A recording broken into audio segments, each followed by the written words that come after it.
Hey, school counselor. Welcome to the School for School Counselors podcast. Y'all, I'm excited to be back for another week. I know I say that every week, but I just can't help it. I love doing this so stinking much. And it made me a little bit sad this week. Our podcast is a little bit late getting out, but I have a really, really good reason for that. So I had these great ideas that were on my heart that I really, really wanted to share with you this week. And sat down, got some notes together. It was crazy, like 15 pages of notes for this podcast episode. And I thought, yes, I'm ready. Let's rock and roll. Recorded the episode, hated every single second of it. So I thought, well, let me go back to the drawing board. Let me try this again. Tried it again, recorded the podcast, didn't like the second one, and so on and so forth. It's been a process with this one for sure. And so I'm hoping this version will be one that we can land on that's really going to resonate with you because, oh my goodness, we've been through several iterations this week for sure. I want to talk this week about behavior intervention. It's something that the majority of you are all too familiar with, right? And it might even take up a pretty good chunk of your day if it doesn't take up the whole day, right? And so I know this is a topic of concern on everybody's minds. I know where I'm working, behavior seems to be kicking in a lot sooner than it ever has before. And I keep saying, if behavior is like this now, what is it going to look like when we get to what we call Shocktober, right? You know what I'm talking about. If you've been a school counselor for any length of time, you know what Shocktober means. But it feels like we're there already. And then I thought, well, maybe I'm just crazy. Maybe I am just exaggerating things in my mind. Maybe I'm just getting old. I don't know. So I started asking around, talking to people here locally that I work with, some counseling colleagues, talking to our School for School Counselors mastermind members, trying to put my finger on what it is. And no matter who I talked to or in what context, the answers were unanimous. They all said the same thing. Steph, you're crazy. No, I'm kidding. They all agreed. It's the same thing on all their campuses. Behaviors seem to be amping up earlier than ever before. They seem to be more intense. We seem to be seeing some different variations from what we normally expect to see this time of year. And so it was good to know that it wasn't just me, but sort of brought to the forefront of my mind the fact that we're probably all struggling with the behavior intervention piece a little bit this time of year. And so when I sat down to record those original podcast episodes, I was walking through the ins and outs and ups and downs and whys and wherefores of behavior intervention for school counselors. But I realized every time I was listening back to the episode that it felt really preachy. It felt really best case scenario. And as you guys know, we do not work in best case scenarios. That's not our reality. So it was almost coming across as a little holier than thou. And if you know anything from listening to my podcast, you know that I'm here in the trenches with you. I'm a full-time school counselor just like you. And I don't see myself as an expert or an authority figure. I see myself as a curator of information. I see myself as an encourager, and I see myself as a collaborator. And so there's no room for this do as I say, not as I do business. That's not going to fly here. And I think that's what was bothering me about all these episodes. Because I can tell you all day long that behavior intervention should not be one of your primary duties or roles on campus. But you know what? You're not in charge of that, are you? You don't get to pick the staffing on your campus. You don't get to decide if you're going to have help for behavior or whether you're not. You don't get to choose whether or not you're sent to respond to a behavior concern in a classroom. Those are outside of your control. And so it does me no good to preach and bark about how things should be. And in school counseling, man, we know that all too well, don't we? We've got to be really, really careful about buying in completely to this idea of this ideal program, because those are very hard to attain.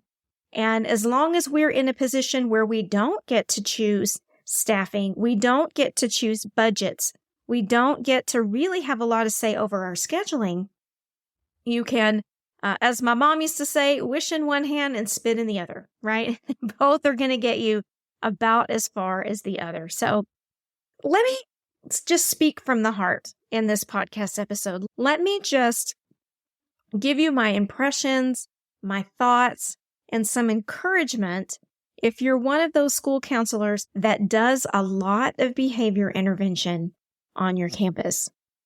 We talked about school counseling discipline styles in the last episode of the podcast, and we compared them to the 4 parenting styles. And we talked about how you can be an authoritative school counselor on campus, where we're setting good limits, we're setting good boundaries, but we're also loving kids hard, right? There is a nice balance that we can achieve there if we're very mindful in how we're responding to situations. That's a little bit harder when we're called to crisis de-escalation time after time after time after time, and we feel like we've been dispatched to intervene with the same sets of students over and over and over again, right? It's maddening.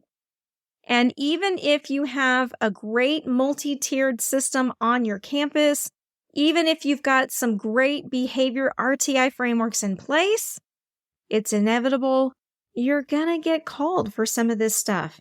And it feels overwhelming because you're trying to take care of all the other things you're doing on campus, all the other responsibilities, all the other asks that have been made to you on campus that are really outside your purview, a lot of them. Things like 504 and test coordination and that kind of stuff. Then you add in all the school counseling stuff that you're trying to fit in among the non-counseling stuff, which is totally bizarre to me. That's totally backwards, but trying to fit in your individuals, maybe your small groups, your lessons, those kinds of things, parent consultations, all of that. And you have a million balls in the air. You're trying to juggle everything, keep them going. And then all of a sudden, you have to let all of them drop and go running like a fireman across campus to rescue someone from themselves. Do you guys feel like that? That's how I feel some days at work. So I hope you're picking up what I'm laying down here. I think this is pretty common for most of us. I think we feel overwhelmed with behavior intervention for a couple reasons. I've already mentioned time, right? Trying to fit all of these interventions in the time that we have, added to the fact that we're super overscheduled. There's an extra element when you're overscheduled and then you're called to go intervene in a behavior concern in a classroom. It gets to that situation where you always feel like you're on edge, like you're always waiting for the other shoe to drop. I can remember working on a campus once where we had a student that had an unmistakable screech that they would let out right before everything went haywire. And we were trained. Essentially, anytime we heard even the first second of that screech, our brains keyed in and we were like, okay, it's go time. And before we even thought about it, we were jumping up and pulling our earrings out. If you've been there, you're just constantly on edge, and that uses a lot of energy. You've got a lot of adrenaline pumping through your system, a lot of cortisol going throughout the day, and it makes it really, really tough, especially when you know the question is when, not if, you're going to be called to de-escalate, right? It's just an extra layer of in your day. I also think sometimes we feel super incompetent in the moment. When we're called to intervene with dysregulated students and we show up and we're trying to implement all these best practices, we're trying to talk them through this thing rationally, but they're not rational. They're not in that state of mind. And sometimes you even show up and there's a bunch of people trying to do that, and it's just escalating the situation more. So time, overscheduling, feeling incompetent in the moment are definitely 3 key factors that really keep us on edge. I'm going to get back to that incompetent piece in just a minute. Let's talk about time. How do we manage our time when we could be pulled away at any moment? I know I've had a lot of folks in my mastermind talking about, I'm afraid to schedule lessons with students. I'm afraid to schedule small groups because I know I'm going to be called away from those. I know that I'm going to have to contact teachers and say, hey, listen, I can't come do that lesson today. Something's come up. And nothing for nothing. Let's just be real about it. When you're working with folks on your school staff that sort of have the impression that you don't do much all day anyway, anybody work with folks like that it's just like this pervading belief that, we're sitting back in our chairs, painting our toenails, waiting for somebody to come in and talk about their feelings, right? If only that was our job, man, wouldn't that be the sweet life? When you're having to call people who have that perception of your work because they don't understand what you do, again, it just adds that extra element of oogie to the whole thing. You don't want to have to confront that. It's uncomfortable. So I'll tell you how I manage time in light of providing behavior de-escalation. This may work for you, it may not. You may hear me talk about it and think, man, this lady's full of baloney, and that's okay. But I told you I was going to speak from the heart, and I want to tell you exactly how I try to manage my week with all of this unpredictable activity going on in the background.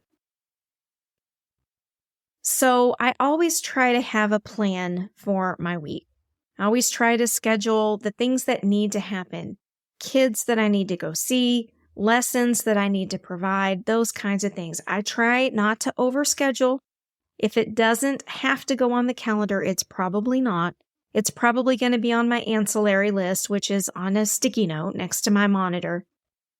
I want to leave a lot of white space in that schedule so I have room for things to move. But the beautiful thing about having things scheduled, even if they get modified or changed, is that when you come back in your office and you're reeling from your 3rd behavior call in a day or whatever's going on, you have that schedule to jog your memory. You don't have to sit and try to remember what it was you were supposed to be doing or try to recall what it was that you missed, right? We're reducing the cognitive load here. There's a lot going on. There are a lot of thoughts. There are a lot of decisions to be made in situations like that. And for me, I find that having things on my schedule, even if I have to move them, is actually pretty beneficial. Now, I will say it took me a while to get to that point. It used to really annoy me when I had to move things around. I used to feel super defeated about it. Sometimes I even felt guilty about having to move things. But I've come to realize that's just a function of my job. That's something that just has to happen. And so the sooner I get okay with it, the better I'm going to feel about going to work every day.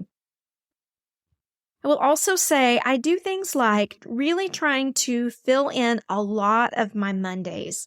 I find that those are typically my slower days on campus. Notice I didn't say slow days. They're just a little bit slower than the others. It takes us a little bit on our campus to really get going in the week. And so Mondays are typically a good time for me to really dive in and get a lot of stuff done in a short amount of time. And then again, if I have to move things around, if I have that Monday super stacked and I have to move things around, like today was one of those days, I have plenty of white space throughout the rest of my week to rearrange things, to reconfigure my schedule and figure out how to get all the things done that I can.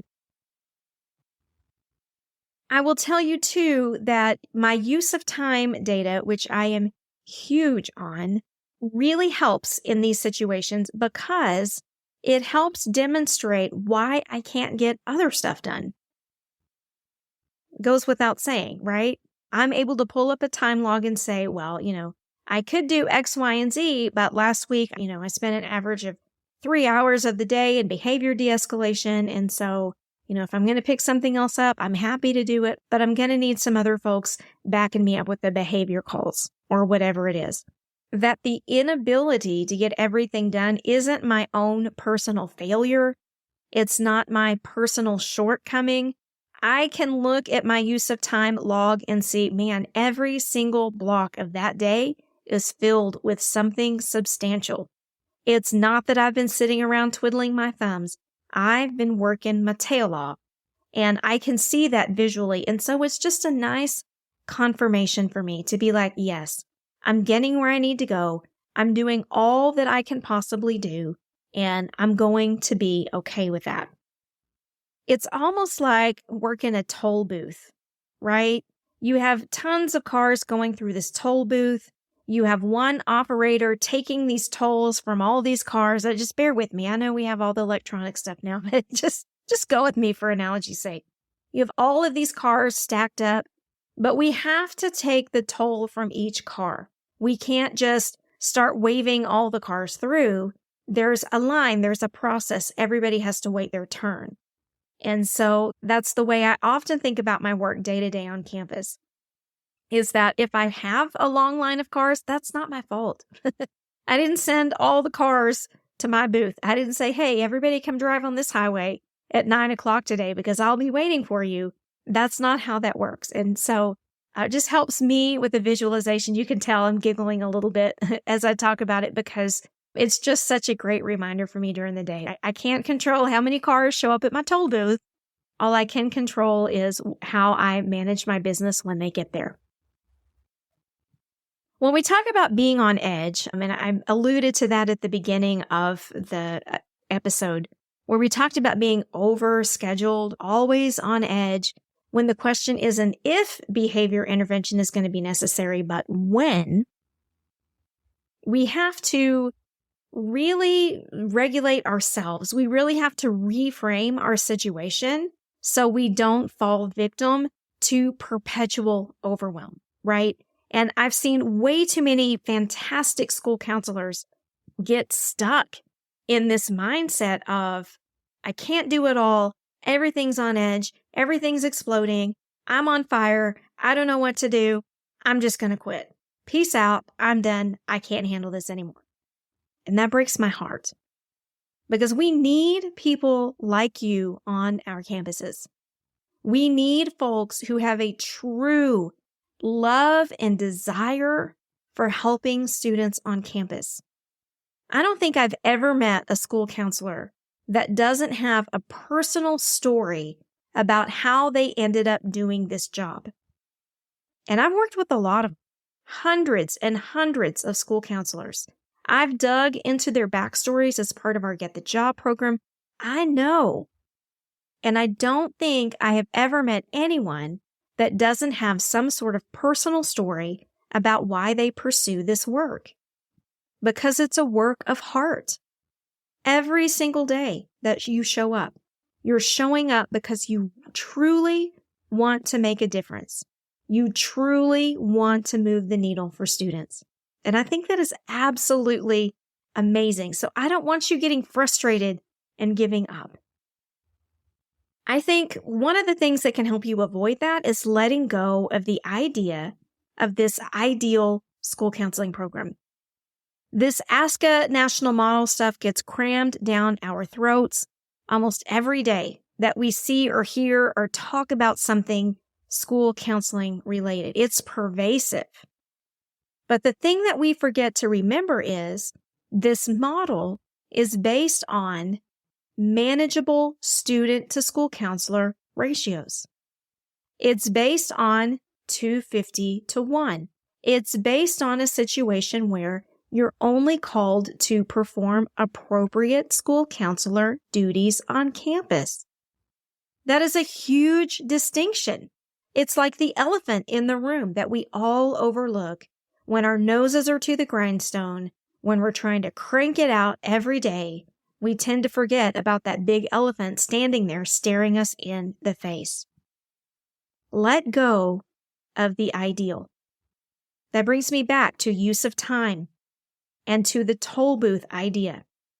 Unless you are sitting around just hanging out, waiting for something to happen, you're probably doing an amazing job.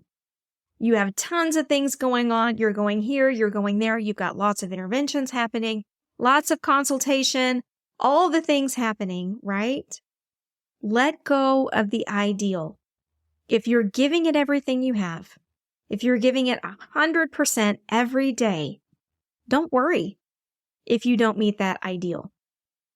Y'all, I try every day to do the best I can at everything that I do, but I'm not at my ideal weight.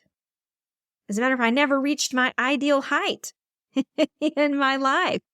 I needed to be 5'7". I wanted to be a Radio City Rockette. I had to be 5'7" to make it, to be able to even audition. I never made it that far. I'm a shorty. That's just the way it goes sometimes. Let go of the ideal. Reframe behavior intervention as a privilege. It's a privilege to be able to help a dysregulated student in the moment. It's healthy for the student to be able to see you model some regulation strategies, to have someone respond in their time of distress that truly cares about them and is not afraid to communicate it. There's a huge potential for change here, right? That's why you signed up to do this work. So don't forget, as you're getting into the nitty-gritty of all this stuff, what a huge privilege it is to be present in these moments for students. And to add to that, have you seen how other people on your campus respond to behavior dysregulation? Have you seen teachers or staff members berating students? I've told you 10 times, I don't even know why we keep doing this every day. You heard that stuff? Because they get frustrated, right? They're not trying to be ugly, but it's a reaction because they don't know how to regulate themselves in that moment. Demanding, I need you to blah, blah, blah, blah. The best way to get a student to not comply with you when they're dysregulated is to tell them that you need it. That's not a good way to go. Don't do that, friends. You have an opportunity to be the calm in the chaos. You have the opportunity to step in, to take control of the situation, and bring that student back to center effectively and efficiently. And when I say that, I don't mean it should happen in a matter of a few moments. Sometimes it takes a while. Sometimes it takes an hour or more to bring a student back to themselves, but that's okay. That's probably still faster than the majority of folks on your campus could accomplish it. So keep that in mind. Keep a healthy perspective on them. You're not the berating one. You're not the yapping one. You're not the demanding one. You're not the shouting one. You're the calm in the chaos. And that's an incredible gift to give to that student. So keep that in mind as you're in the middle of these responses.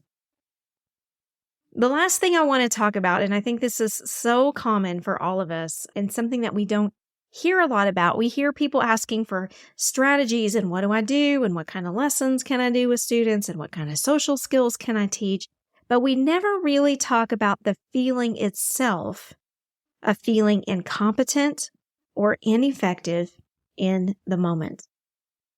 So let's talk about that for just a minute, because you can't respond to dysregulation and not be thrown off center a little bit, because we've got to walk in these situations super mindful, super thoughtful of what's going on. But even then, if we have a kid that, moves to kick us, moves to hit us, moves to bite us, it's going to throw us off center a little bit too. That's just the way the game works. So remember that you probably weren't trained in behavior intervention. You were trained in counseling theories. You were trained in counseling approaches, in calm environments, right? Where we sit down, we visit, we do activities, those kinds of things. You probably weren't trained in specifically behavior intervention. What to do when a student is throwing furniture. What to do if someone is running down the hallway screaming profanity that would make a sailor blush. Those kinds of things. And sometimes you have that, oh my gosh moment where you feel like you're a deer in headlights and you think, what do I do next? Sometimes if we're called to help with behavior intervention or de-escalation, we get to wherever the student is and we feel like all eyes are on us. Like there is a spotlight right on us and everybody's watching us. Everybody's waiting on us and they're checking to see, do we really know what we're doing? Can we really de-escalate this student? Will they listen to us? It feels like everybody is just watching and waiting, and that can be really disconcerting.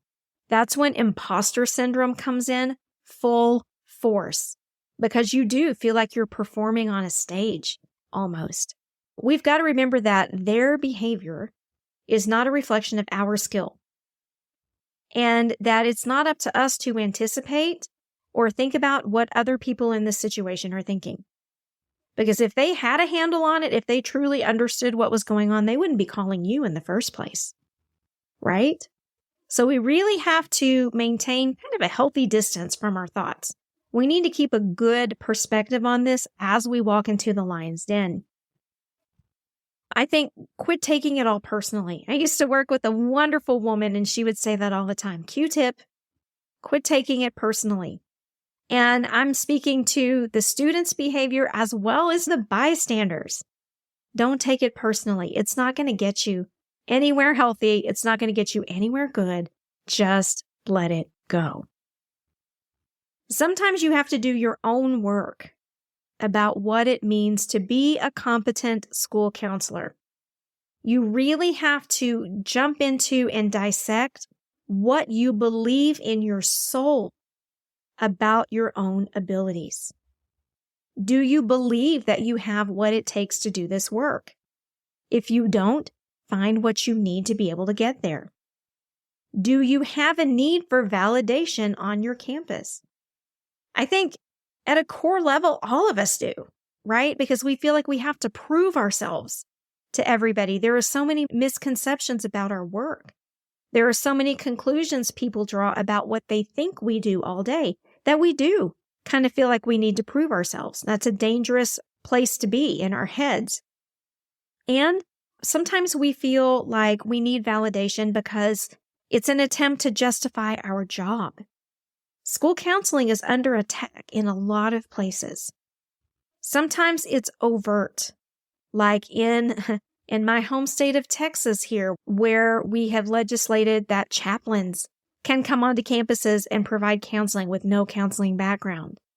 Like in Florida, where they're deploying student coaches instead of school counselors. All this crazy stuff going on.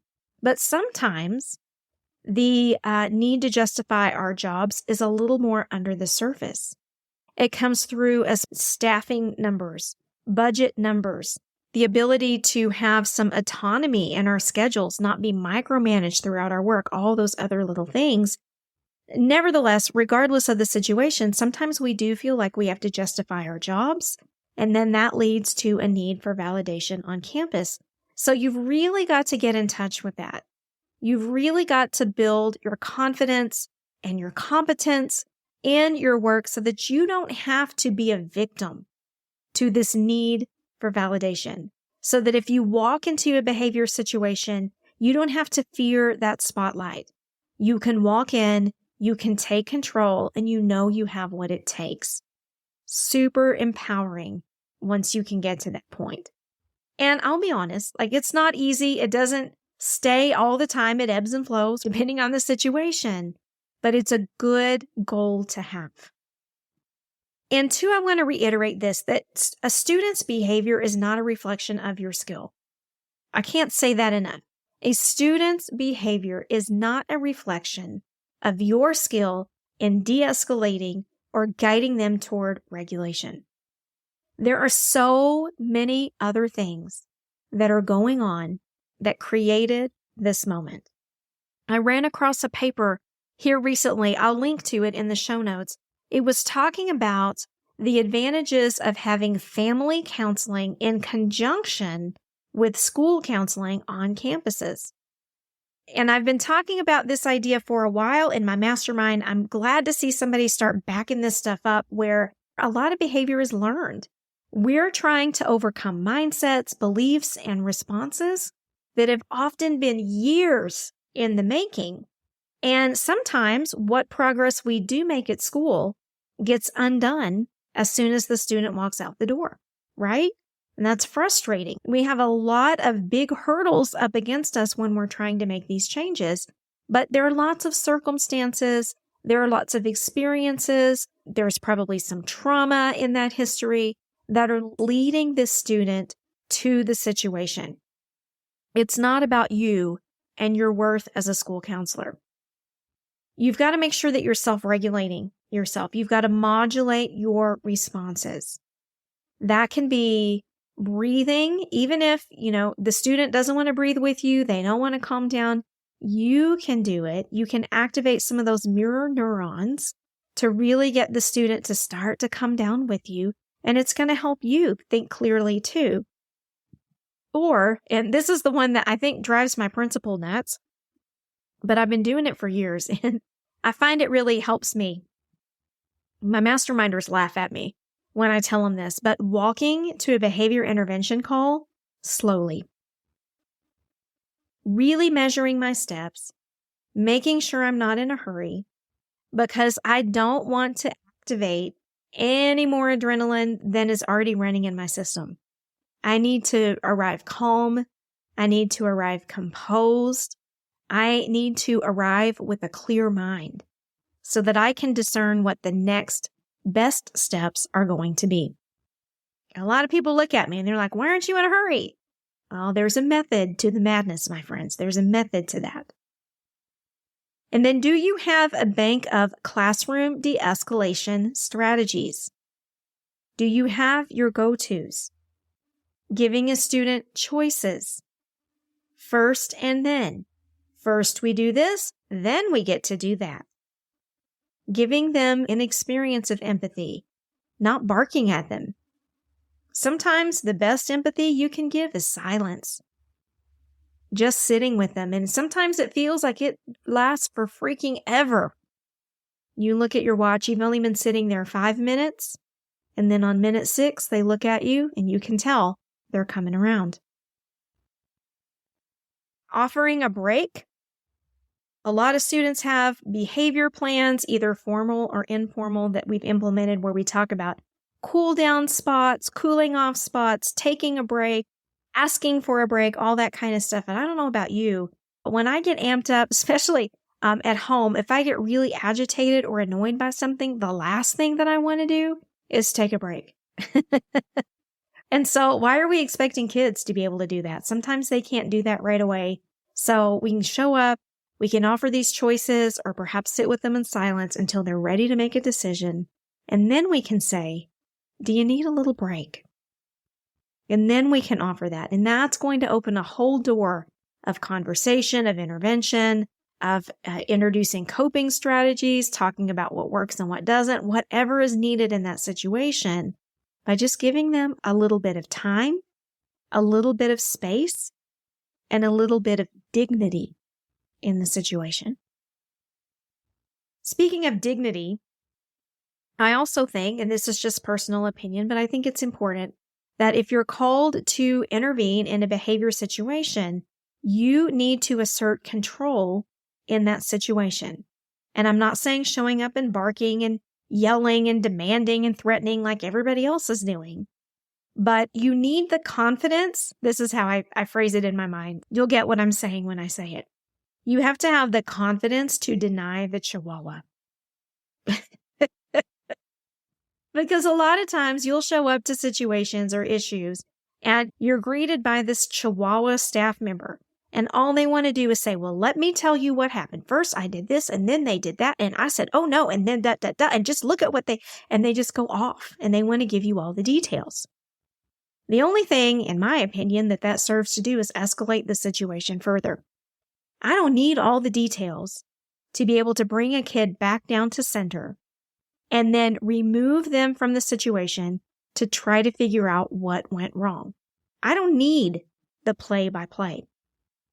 I have very consciously tried to train my staff on that once they call me to intervene in behavior, they have abdicated control in that situation. When I show up, it's my show. And it's not because I think that I know more than them. It's not that I'm trying to be dominant, but there needs to be one person leading the flow. And that's super important. I even wore a tag on my badge for a long time. We wear ID badges on our campus, as I'm sure you do. On the back of that, I could flip my badge over, and it looked like a little stop sign. It had a white heart in the middle, and it said, disengage. And I could flip my tag on my shoulder when I showed it to a classroom if I got the barking chihuahua. They knew what that meant because I trained and explained in professional development before school started. When I flip this disengage tag, that's your cue. You go back to your class like nothing's happened. I will take care of this.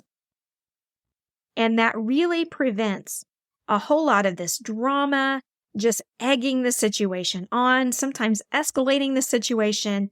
If we can just convince that teacher or that staff member to remove themselves from the situation with the assurance that we're going to circle back around and give them the opportunity to say their piece. We'll give them that chance. We'll probably need that information to make some discerning decisions about how to prevent this next time. They'll get the opportunity, but they're going to get the opportunity at the right moment. All right. Well, that feels so much better to me than what I had talked about previously. So I hope you enjoyed it. I hope it helped give you some clarification on your role in behavior intervention. I hope it helped empower you and inspire you in your work because, like I said, we need you in our schools. We're seeing unprecedented needs as far as mental health, counseling needs, behavior needs. They're all there on our campuses right now. And students need you to be able to be the voice of reason, the voice of calm, the voice of reassurance when they're feeling dysregulated. So I want to thank you for the work that you do. I want to remind you how important it is and that you've been called to do this. This is absolutely a calling. And I'm so glad that you answered. Hey, if you need some extra support, if you feel like you need somebody on your side, if you need to talk through some of these behavior concerns, we're just a login away. Our School for School Counselors Mastermind has case consultation every single week. We have school counseling support going on as well.